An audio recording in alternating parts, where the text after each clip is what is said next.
নমস্কার, গল্প সঙ্গে চায়ের আড্ডায় আমি ইন্দ্রাণী। আজকে নতুন গল্প প্রাক্তন।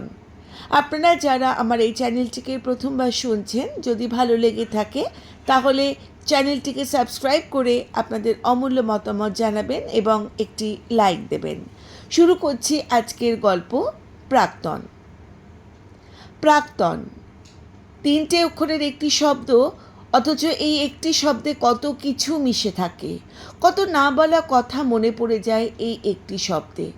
বান্ধবীর বিয়েতে এসে সেই রকমই কিছু সম্মুখীন হতে হলো সুমিকে। পুরো নাম সুমি সরকার। নামটা বাবা ভীষণ শখ করে রেখেছিলেন। বান্ধবীর বর কে সেটা জানতো না সুমি। জানলে হয়তো বিয়েতে আসতোই না। এই তো মানুষটা কত হাসি খুশি মুখ করে বসে আছে তার বউয়ের পাশে, যার সাথে কিছু মুহূর্তে আগেই বিবাহ বন্ধনে আবদ্ধ হয়েছে সুমির প্রাক্তন প্রেমিক সৈকত। পেশায় পুলিশ অফিসার। সুমির ভাবনার মাঝেই সৈকতের চোখে চোখ পড়ে যায়। তৎক্ষণাৎ থমকে যায় সৈকতের চোখ, কিন্তু কিছু সেকেন্ড পর আবার স্বাভাবিকও হয়ে যায়। সুমি আর সৈকতের বিচ্ছেদের কারণ ছিল খুব সূক্ষ্ম। তখন সুমি সবে পাশ করেছে আর পরীক্ষা দিয়েছে পুলিশের। এই সময় অ্যাডমিশন নেওয়ার প্রস্তুতি নিচ্ছিল বিভিন্ন কোচিংয়ে। ঠিক তখনই সৈকত তার জীবনে আগমন ঘটে। চোর সুমির ব্যাগ নিয়ে যাওয়ার সময় সৈকতের সামনে পড়ে যায়। পুলিশের চাকরিতে সবে জয়েন করা সৈকত তখন টকবকে যুবক। যৌবনে উতলে উতলে পড়ে যাচ্ছে তার শরীর থেকে। যুবতীতে পদার্পণ করা সুমি ভেসে গেল সৈকতের সেই যৌবনে। সম্পর্কের 2 মাসের মাথায় আর থাকতে না পেরে সৈকত বিয়ের কথা বলে, কিন্তু তাতে সুমি নাকচ করে দেয়। বাবার অনেক স্বপ্ন সুমিকে নিয়ে। এত তাড়াতাড়ি বিয়ে করা সম্ভব নয় তার। নারাজ হয়ে সৈকত চলে যায়। এরপর থেকেই দূরত্ব বাড়তে থাকে। একদিন সম্পর্কটা শেষও হয়ে যায়। আজ 2 বছর পর তারা মুখোমুখি। সৈকতের বউ নেহা সুমির ইউনিভার্সিটির ক্লাস ফ্রেন্ড। সেই সূত্রেই তাদের বন্ধুত্ব হয়েছে। বান্ধবীর বিয়েতে সে বিব্রত বোধ করলেও সুমি তা প্রকাশ করল না। খেয়ে সব কিছুর সাথে মানিয়ে নিয়ে নির্দিষ্ট সময় বিদায় দিল, নিজের গন্তব্যে পা বাড়ালো। তখন নেহা বরের গাড়িতে বসে বিদায় হচ্ছে। গেটের বাইরে দাঁড়িয়ে আছে, স্কুটিতে বসে রয়েছে সুমি। তখনই সৈকত তার সামনে এসে দাঁড়ায়। ভনিতা না করে বলে, ভাবিনি তোমাকে এখানে দেখতে পাবো। নেহা থেকে শুনলাম তুমি ওর ক্লাসমেট হও। নেহা যেন কিছু জানতে না পারে, প্লিজ, না হলে ও কষ্ট পাবে। আর হ্যাঁ, তোমার সাথে আমার পূর্বের করা ব্যবহারের জন্য আমি খুব দুঃখিত। আমার জন্য তুমি শুধু শুধু কষ্ট পাচ্ছ। কষ্ট পাচ্ছি? হ্যাঁ, তা নয় তো কি। কষ্ট না পেলে তুমি এভাবে চলে এলে কেন? আর কষ্ট না পেলে তুমি এতদিন ধরে সিঙ্গেলে বা রয়েছো কেন?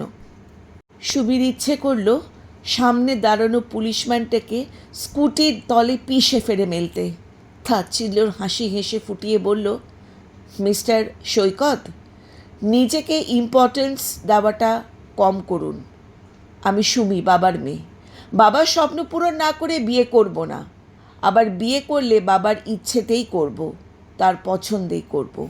আমি আমার জীবনসঙ্গীকে খুব ভালোবাসবো, আর আপনার একটা ধন্যবাদ পাওনা ছিল, সেটা দিয়ে দিচ্ছি। ধন্যবাদ সৈকত। আপনি আমার জীবন থেকে চলে গেছেন বলেই আমি অন্ধকার থেকে বের হয়ে আলো চিনতে পেরেছি।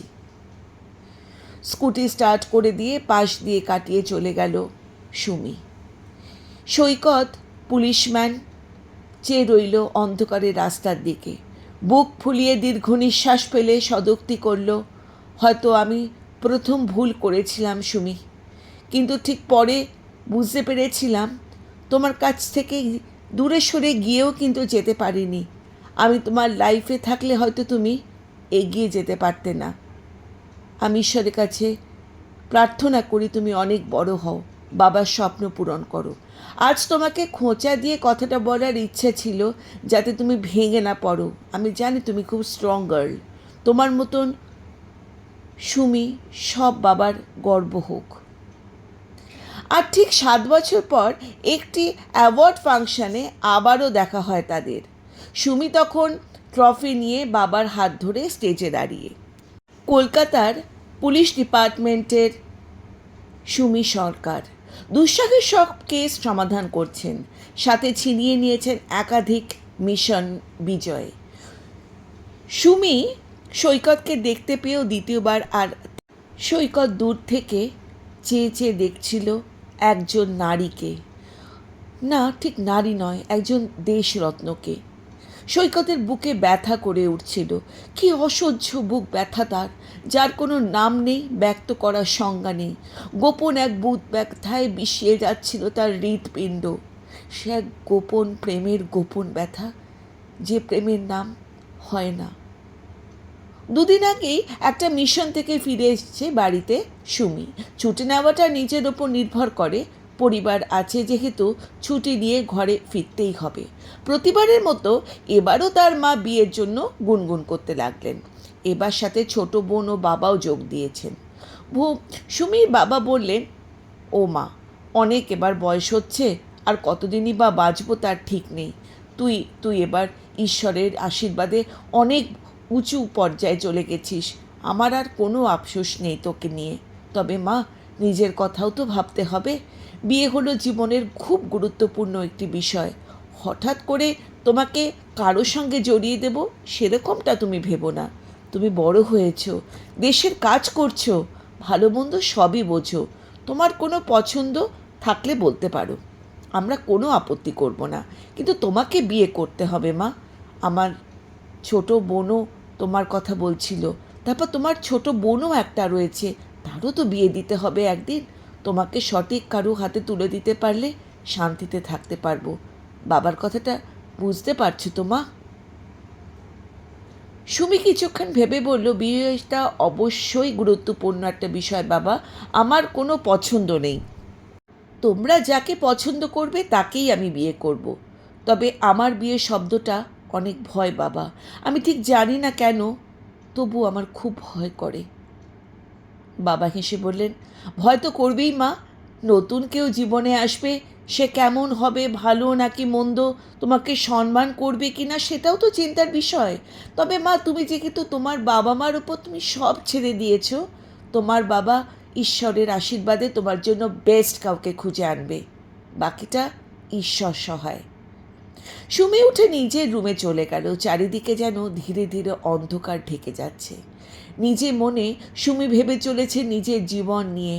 চাপা স্বভাবের কারণে কখনো এত বন্ধুর মতন সম্পর্ক হলেও বাবাকে নিজের এক সময়ের প্রেমের কথা বলতে পারেনি সুমি। অবশ্য না বলে ভালোই করেছে, বললে হয়তো বাবা খুব দুঃখ পেত। সুমি ট্রাউজারের পকেট থেকে মুঠো ফোন বেজে উঠল। অপরিচিত নাম্বার দেখে রিসিভ করবে কিনা ভেবেও তাও রিসিভ করলো। ওপাশ থেকে একটা গম্ভীর পুরুষালী গলা ভেসে উঠল, কেমন আছো সুমি? সুমি চিনতে ভুল হলো না, হেসে বলল, হঠাৎ স্মরণ করলেন যে? সৈকতের দীর্ঘ নিঃশ্বাসের শব্দ কানে এলো, সাথে কিছু কথা। তোমাকে আমি প্রতি মুহূর্ত স্মরণ না করলেও নির্জন প্রহরে অনিচ্ছাকৃতভাবে স্মরণ করে ফেলি।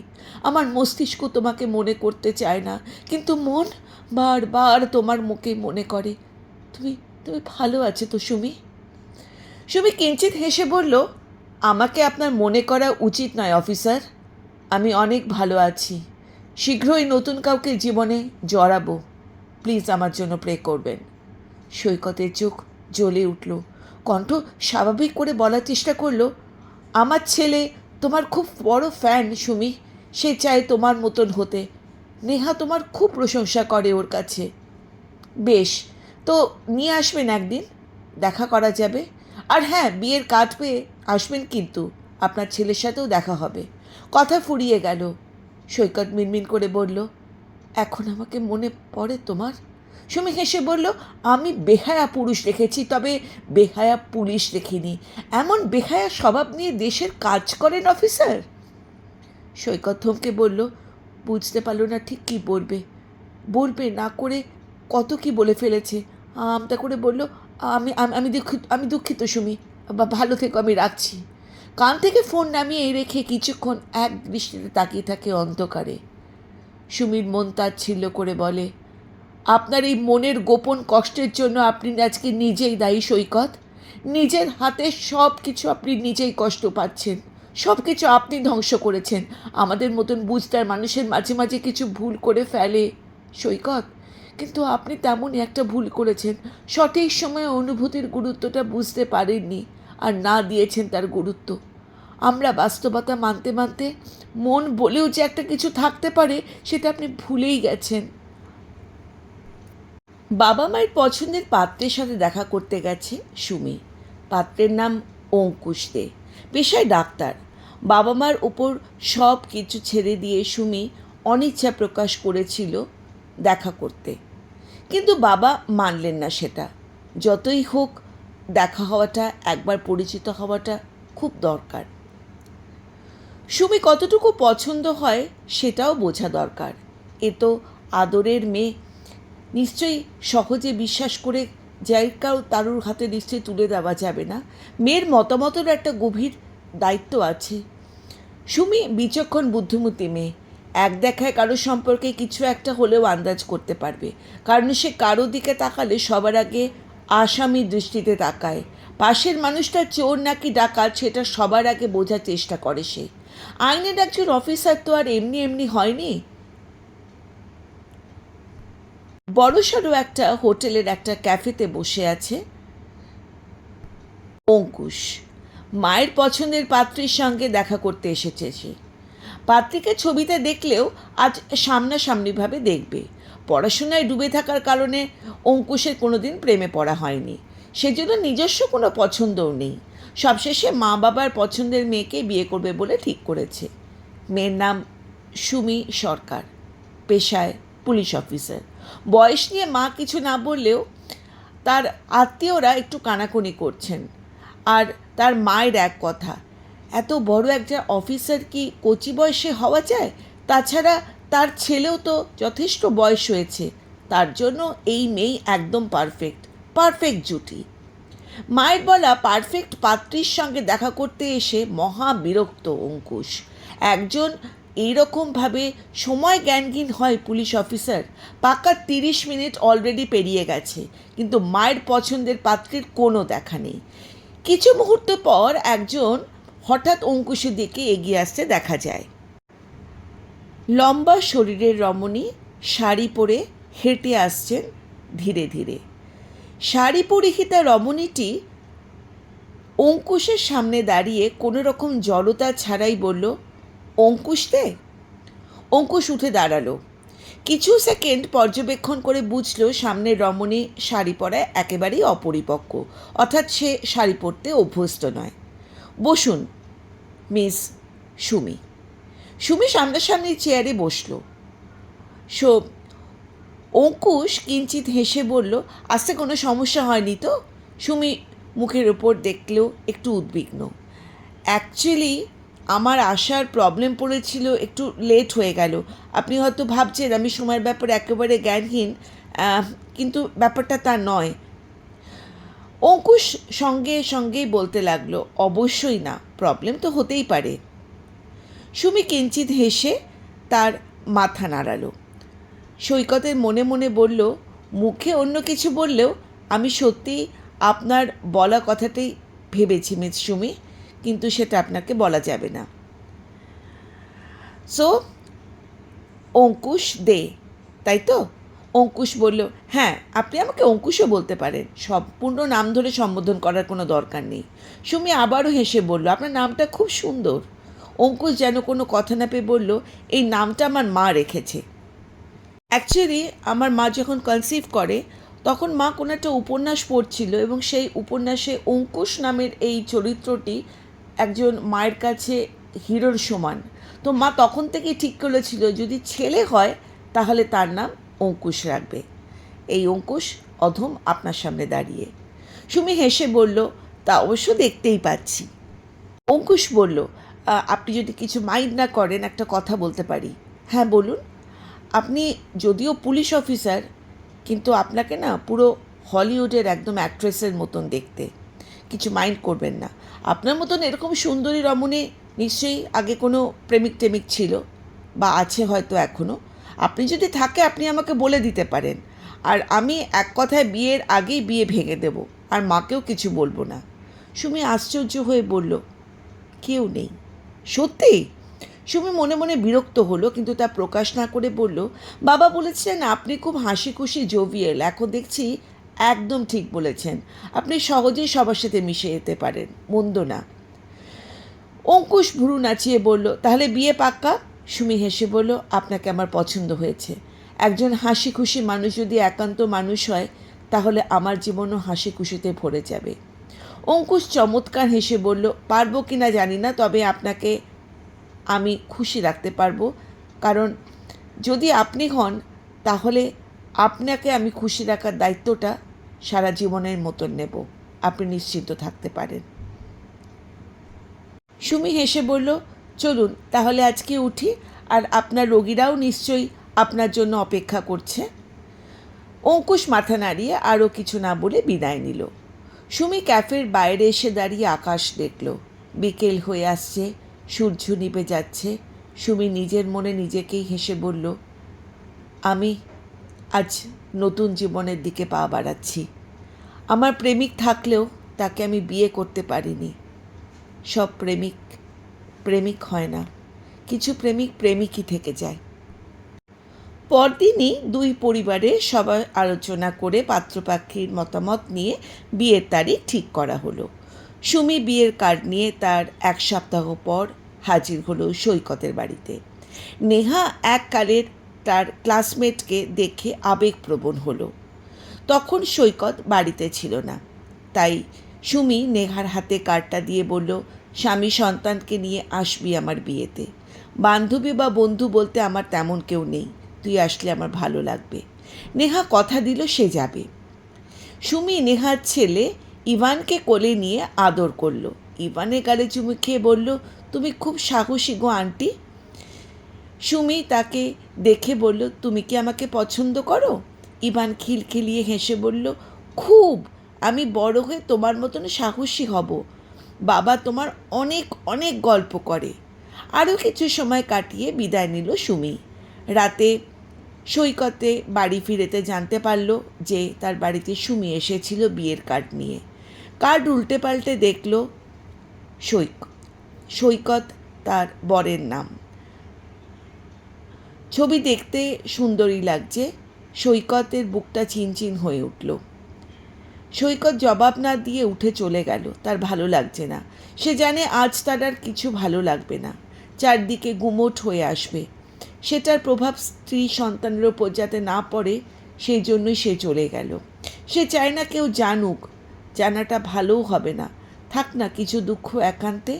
প্রত্যেক মানুষেরও তো কিছু ব্যক্তিগত দুঃখ থাকে, সেরকম সৈকতেরও রয়েছে একান্তই ব্যক্তিগত কিছু গোপন ব্যথা, যা কাউকে কোনো দিন বলা যাবে না। সুখ পাখি, সুখের নেশায় তোমাকে ছেড়ে দিয়ে ভেবেছিলাম আমি বুঝি সর্বসুখ অর্জন করে ফেলেছি, কিন্তু দিন শেষে উপলব্ধি করলাম তুমি ছাড়া আমার কোনো সুখ নেই, নেই কোনো সুখানুভূতি। তোমার অসুখে জর্জরিত হবার কারণে আমার সারা জীবনের জন্য এক অসুখ বেঁধে গেল। সুমি নামক এই সুখানুভূতি আমার আজন্ম অসুখের কারণ।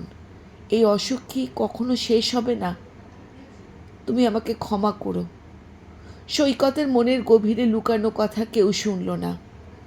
মনের কথা কেবল মনেই রয়ে গেল। যথার্থ সময় বিয়ের দিন এলো। সেদিন আকাশ কালো, মেঘ কালো করে রয়েছে, কিন্তু কালো মেঘের আর ঝড়ে পড়ছে না। রোদ বা বৃষ্টি কিছুই নেই, শুধু হাওয়া বইছে চারিদিকে। এমনই একটা দিনে বিয়ে হচ্ছে সুমির। স্টেজে বসে আছে, বরের জন্য অপেক্ষা করছে সুমি।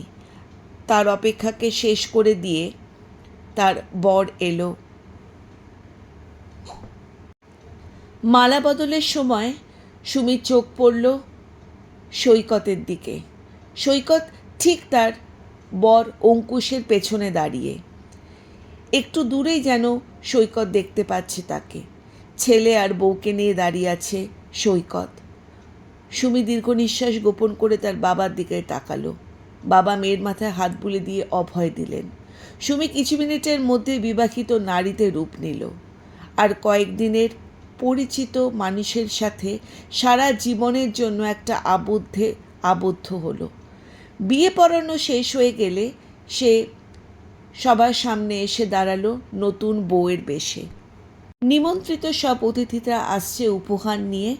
সবার উপহার নিতে নিতে, সবাইকে দেখতে দেখতে হঠাৎ সবার অলক্ষ্যে সুমির হাত মুঠো করে ধরে নিয়ে অঙ্কুশ বলল, আমি আমার সারা জীবনের সঙ্গিনীকে দেখে নিয়েছি।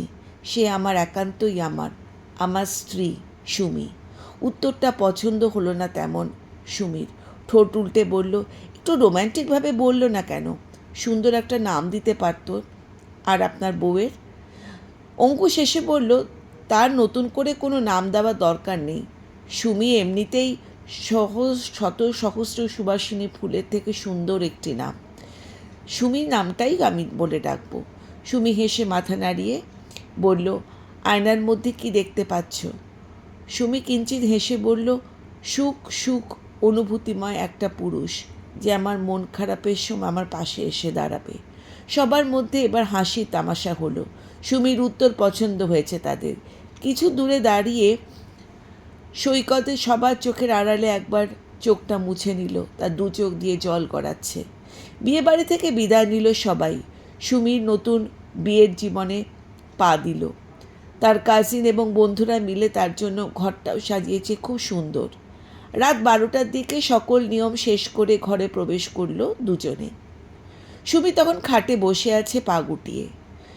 অঙ্কুশকে দেখেই মুখে তাকিয়ে বলল, শরীর ঠিক আছে? অঙ্কুশ তার দিকে তাকিয়ে বলল, হ্যাঁ, তোমার? মুখের থেকে কাপড় সরিয়ে মুখ দেখে বলল, উফ, তোমাকে বউ হিসেবে অসম্ভব সুন্দর লাগছে। বউ হাসল। অঙ্কুশের হাত থেকে নিয়ে বলল, আগে ফ্রেশ হয়ে নাও। সুমিকাকে উপহার দিল একটা চেন, বেলি চেন। কোমরের পরিয়ে দিতে গিয়ে চমৎকার হেসে বলল, তোমার অঙ্গে মিশে যেতে পারে এরকম চেন। তোমার চেনটা ধন্য। আমার হিংসে হচ্ছে ম্যাডাম। সুমি অত্যন্ত হেসে বলল, সামান্য চেনের সঙ্গে হিংসে? অঙ্কুশ এসে বলল, আপনার অঙ্গে আমি বিহীন অন্য কোনো বস্তু বা পোশাকের একটি সুতোকেও আমি হিংসা করি। সুমি এবার লজ্জা পেল। সঙ্গে সঙ্গে অঙ্কুশ বলল, এইবার আপনাকে নতুন বউ লাগছে। কেন এতক্ষণ লাগছিল না? এতক্ষণ বউ লাগছিল, কিন্তু এবারে নতুন বউ লাগছে, কারণ আপনার এই নতুনের মতন লজ্জা ব্যাপারটা এসেছে। বারান্দায় পাশাপাশি দাঁড়িয়ে কফি খাওয়া হলো। হাতে হাত রেখে দীর্ঘ আলাপ হলো। আকাশের মিটমিট করে তারাগুলো কিঞ্চিৎ যেন কোথায় লুকিয়ে গেল। একটু ঘুম ঘুম পেল সুমির। সে অঙ্কুশের হাতে হাত রেখে চেপে বলল, এবার একটু বিশ্রাম নেব। অঙ্কুশ বলল, ঠিক আছে, স্নান করে নাও, পরিষ্কার হয়ে দুজনে মিলে চলো শুয়ে পড়ি। বিছানায় পা শরীর দিয়েই শুয়ে পড়ল দুজনে। গভীর ঘুমে তলিয়ে গেল দুজন দুজনের সাথে মিশে গেল। কেউ কিছু টেরই পেল না। দেনা পাওনা একটি অসম্ভব সুন্দর উপন্যাস। প্রত্যেকটা মেয়েরই এটা পড়া উচিত। সুমি এটা দ্বিতীয়বারের মতন পড়া শুরু করেছে। কতটুকু পড়তে পারবে জানে না, কিন্তু সময় কাটাতে পড়াই যায়। সন্ধে হয়ে আসছে। আগামীকাল তাদের বৌভাত। অঙ্কুশ জরুরি প্রয়োজনে হাসপাতালে গেছে। সুমি ছুটি মাত্র কয়েকদিন, তারপরেই আবার ব্যস্ত কর্মজীবন। আগে শুধু পরিবার ছিল, এখন আরও মানুষ যুক্ত হয়েছে। স্বামী হলো, শ্বশুর শাশুড়ি। সৈকত তার জীবন থেকে এখন অনেক দূরে। সুমি মনে করে অঙ্কুশ তার জীবনে একমাত্র পারফেক্ট ম্যান, যার কোনো দিকে খেয়াল রাখতে কখনো ভুল হয় না। সুমি বাচ্চা নয়, কিন্তু অঙ্কুশ নিজে থেকে স্বামীর অধিকার নিতে চেয়েছে, কিন্তু অঙ্কুশ সেটা মেনে নেয়নি। দিন যাক, আস্তে আস্তে সব হবে। এতদিন সে ধৈর্য ধরেছিল, আর কটা দিন সে পারবে না? এতদিন বউ ছিল না, এখন বউ আছে। সুমি যুক্তি দিয়েছিল। অঙ্কুশ সবসময়ের মতো চমৎকার হেসে বলেছিল, তোমাকে তো বেশি সময় দিচ্ছি। তুমি কাজে ফিরে যাওয়ার আগেই আমি তোমাকে সম্পূর্ণ আমার করে নেব। সুমি লজ্জা পেয়েও তা প্রকাশ করেনি।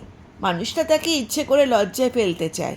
সুমি ভাবনার অবসান কাটিয়ে মুঠোফোন বেজে উঠল। স্ক্রিনে তাকিয়ে দেখে ভূমিকা হেসে ফেলল, কারণ ফোনটা সৈকতের। শরীরটা কেমন করছিল সৈকতের। গতকাল থেকে শরীরটা তার একদম ভালো যাচ্ছিল না। সৈকত নিজেকে অনেকবার চেষ্টা করছে আটকানোর। সে অফিসেও গেল কাজ করতে, কিন্তু তাতেও যেন তার অশান্তি কমল না। কোনো কিছু না করতে পেরে সে সুমিকে কল করে বসলো। তার একটু শান্তি লাগবে। কেমন আছো সুমি? ভালো আছি। আপনি নিশ্চয়ই ভালো আছেন? সৈকত থেমে গেল। মেয়েটার গলার স্বরে কেমন একটা কিশোরদের মতন ছটফটে ভাব এসছে। এটা কি বিয়ে হওয়ার কারণে? একদিনে কেমন বদলে গেছো তুমি সুমি। সুমি হেসে বলল, আগেকার দিনে মানুষেরা বলতেন বিয়ে হলে সব মেয়েদের মধ্যে একটা চেঞ্জ আসে। সৈকত জবাব দিল, তোমার বর কোথায়? সে হাসপাতালে। বিয়ের প্রথম দিনেই? প্রথম হোক বা দ্বিতীয় দিন, সে অবশ্যই সে দরকারে গেছে। আপনি কেন ফোন করেছেন সেটা তো আমাকে বললেন না। এমনি ফোন করা যাবে না? এমনি তো কেউ কাউকে ফোন করে না। নিশ্চয়ই কোনো দরকার করে হয়েছে বলেই করে। তাই ভনিতাটা বাদ দিয়ে দরকারি কথাটাই বলুন। আমি ভালো নেই সুমি। সুমি বিস্মিত হয়ে অবাক হয়ে বলে উঠল, এর পরিবর্তে কি বলা উচিত সে ভেবে পাচ্ছে না। ওপাশ থেকে সৈকত আবার বলল, আমি সত্যিই ভালো নেই সুমি। সুমি নিজেকে ঠিক করে বলল নির্লিপ্তভাবে, কেন? সৈকত উত্তেজিত হয়ে বলল, তোমাকে ঠকিয়ে আমি কখনো ভালো থাকিনি সুমি। আমি ভালো থাকার অভিনয় করে গেছি এতদিন। একটু ভালো থাকার আশায় আমার জন্য আমার এত ত্যাগ।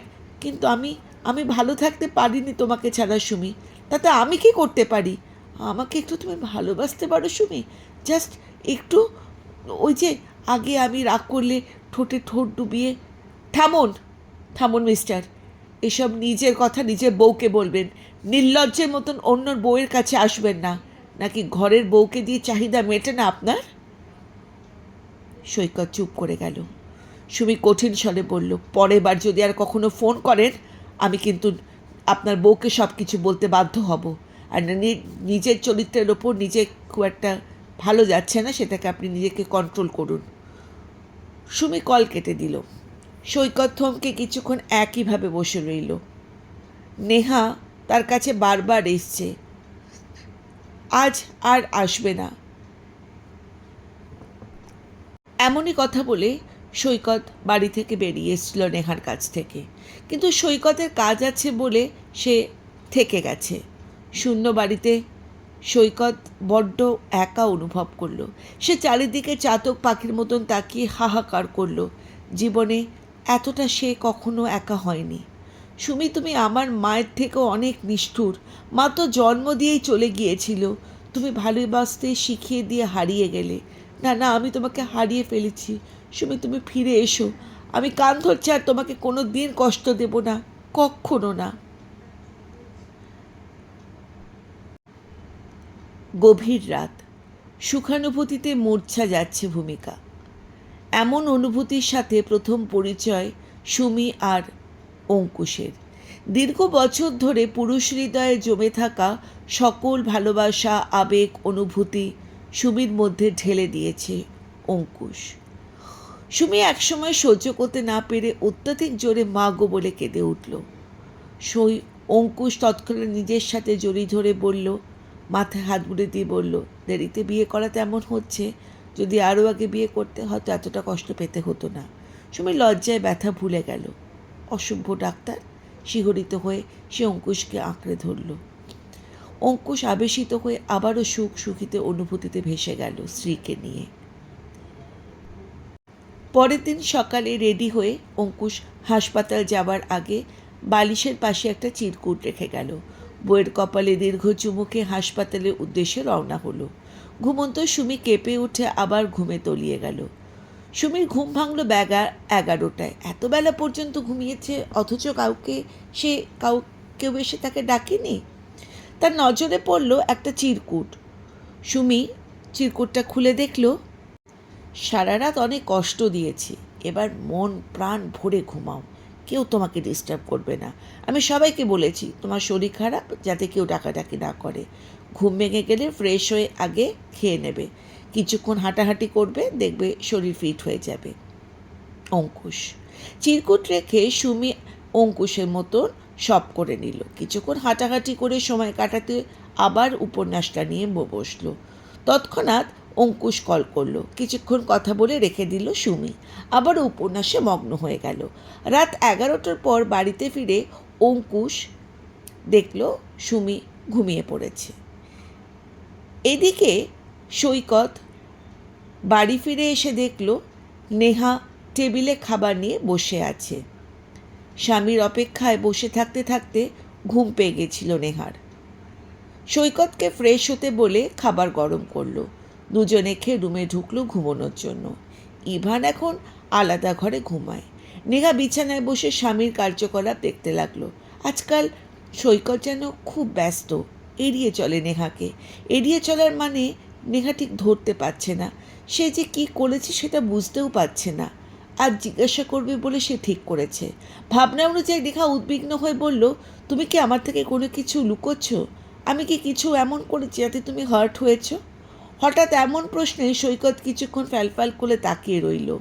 অনেকক্ষণ ভেবে কিছু বলতে না পেরে বলল, কই না তো, হঠাৎ এসব কথা জিজ্ঞাসা করছো কেন? নেহা শাড়িতে পেঁচাতে পেঁচাতে বলল, আজকাল তুমি আমাকে একদম সময় দাও না, ঠিক করে কথাও বলো না, যেন অনেকটা এড়িয়ে চলছো আমাকে। কি হয়েছে তোমার? বিস্মিত হয়ে সৈকত তাকিয়ে রইল। কয়েকদিনের কর্মকাণ্ড মনে করলো সত্যিই তাই। এই কয়েকদিন ইচ্ছে করে হোক অনিচ্ছায় সে নেহাকে অ্যাভয়েডই করে গেছে। সৈকত নিজের মনের ওপর বিরক্ত হলো। নেহাকে তো কোনো দোষ তো করেনি, শুধু শুধু সে তার বাচ্চার মাকে কষ্ট দিচ্ছে। এটা ভারী অন্যায়। নেহা অনেক ভালো একটা মেয়ে, তার থেকে বড় কথা অনেক ভালো একটা স্ত্রী। সৈকত অনুতপ্ত হলো। সব কাজ সব ব্যস্ততা ভুলে জড়িয়ে ধরল নেহাকে। নেহাকে অবাক হয়ে বলল, তুমি না কাজ করছিলে, কি হলো হঠাৎ? সৈকত নিয়ন্ত্রণহীন হলো। গভীর গলায় জড়িয়ে বলল, আমি তোমাকে ভালোবাসতে চাই নেহা, অনেক ভালোবাসতে চাই।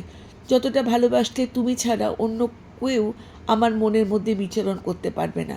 সবসময় তুমি আমার মনকে অকুপাই করে রাখতে পারবে।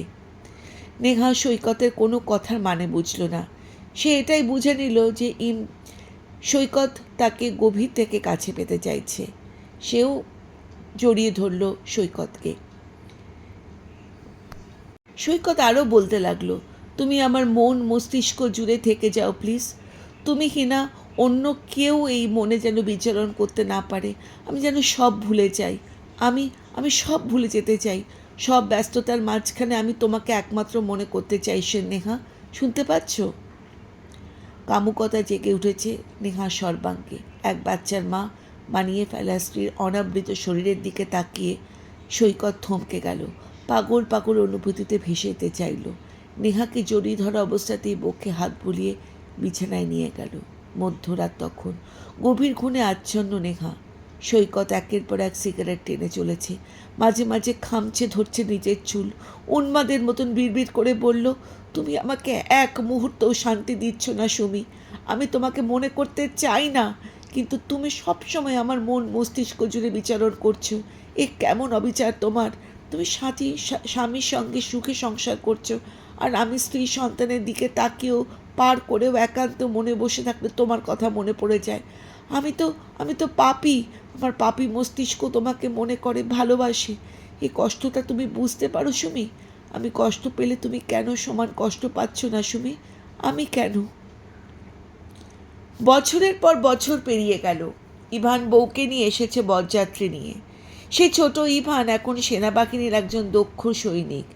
গাড়ি থেকে নেমে এসে দাঁড়িয়েই পেছনের গাড়ি থেকে নেমে ছেলের পাশে এসে দাঁড়ালো সৈকত। কাঁধে হাত রেখে বলল, চলো বাবা। একমাত্র মেয়ের বিয়ে আজ। সুমি আজ ভীষণ ব্যস্ত। এদিকে অধিক সামলাতে হচ্ছে তাকে। মেয়ের পাশে যে একটু বসবে সেটুকুও সময় পাচ্ছে না। সবার ছোটাছুটির মধ্যে সুমির কানে ভেসে এলো, বর এসেছে, বর। সুমি মেয়ের রুমে গেল। আরুষিকে রুমে না পেয়ে চিন্তিত হলো। তৎক্ষণাৎ চঞ্চল মেয়েটার সব কাণ্ডের কথা মনে পড়ল। সুমি অনুযায়ী ছাদে গিয়ে দেখতে পেল তার একমাত্র কন্যা উকি দিয়ে বর দেখার চেষ্টা করছে। সুমি হেসে ফেলল। নিজেও মেয়ের মতন উকি দিয়ে বর দেখার চেষ্টা করল। সুমির চোখে ভেসে উঠল গুরুগম্ভীর এক পুরুষের মুখশ্রী। সেই পুরুষটিও মনে হয় ঠিক কাউকে দেখার চেষ্টা করছে। কাঙ্ক্ষিত ব্যক্তিটাকে দেখে মুখে হাসি ফুটল যেন পুরুষটির। সুমি তৎক্ষণাৎ সরে এলো, আরুষিকে টেনে নিয়ে এলো রুমে। কয়েক মিনিট পর সব কাজিনরা এসে আরুষিকে নিয়ে গেল স্টেজে বিয়ের জন্য। সুমি বারবার অঙ্কুশকে মেয়ের পাশে থাকতে বলল। অঙ্কুশ অবাক হয়ে বলল, কোথায় যাচ্ছ? সুমি শরীর খারাপ লাগছে বলে ছাদের উদ্দেশ্যে রওনা হলো। উকি দিয়ে সেই কাঙ্ক্ষিত পুরুষটাকে দেখল বারবার। সুমির হঠাৎ কান্না পেল। গুনগুন করে কেঁদে নিল কিছুক্ষণ। এতটা কান্না সে সৈকতের সাথে বিচ্ছেদ হওয়ার পরেও কাঁদেনি। সৈকত ছাদের দিকে চোখ পড়তেই মন মস্তিষ্ক বসবাস করা বহু পুরনো প্রেয়সীর ছলছল চোখ দেখতে পেল। সুমি সরে গেল নিজেকে আড়াল করে নিতে। আরুষি বিয়ের বন্ধনে আবদ্ধ হলো। মা মা করে ডেকেও সুমিকে স্টেজের পাশে কেউ আনতে পারল না। এদিকে আবরার অঙ্কুশ স্ত্রীকে আনতে গেল সিঁড়ির কাছে। সব কিছু নীরবে দেখে সৈকত হাসল। এই হাসি এক নারীকে সারা জীবনের জন্য না পাওয়ার হাসি। এই হাসি এক নারীকে পেয়েও হারিয়ে ফেলার হাসি। বহু বছর পর সৈকতের আবারও বুকে ব্যথা হতে লাগলো। শেষবারের মতো সুমির বিয়েতে এমন ব্যথা হয়েছিল। আমার সুমি, তুমি আমার নও, অথচ আমার মস্তিষ্ক তোমাকে আজন্ম আমার করে রাখতে চায়। তোমাকে আমার করে রাখতে গিয়ে আমি আজন্ম কালের জন্য অসুখী হয়েছি। সুখ অনুভূতির ভিড়ে তোমাকে খুঁজে পাগলের মতন ছটফট করেছি।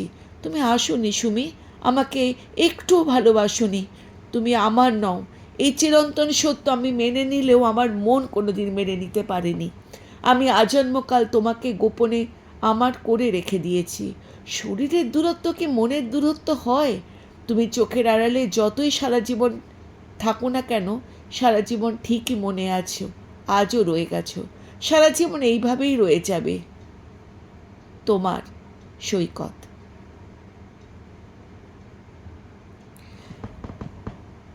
প্রাক্তন গল্পটি এখানেই শেষ হলো। গল্পটি আপনাদের কেমন লাগলো আপনারা নিশ্চয়ই জানাবেন।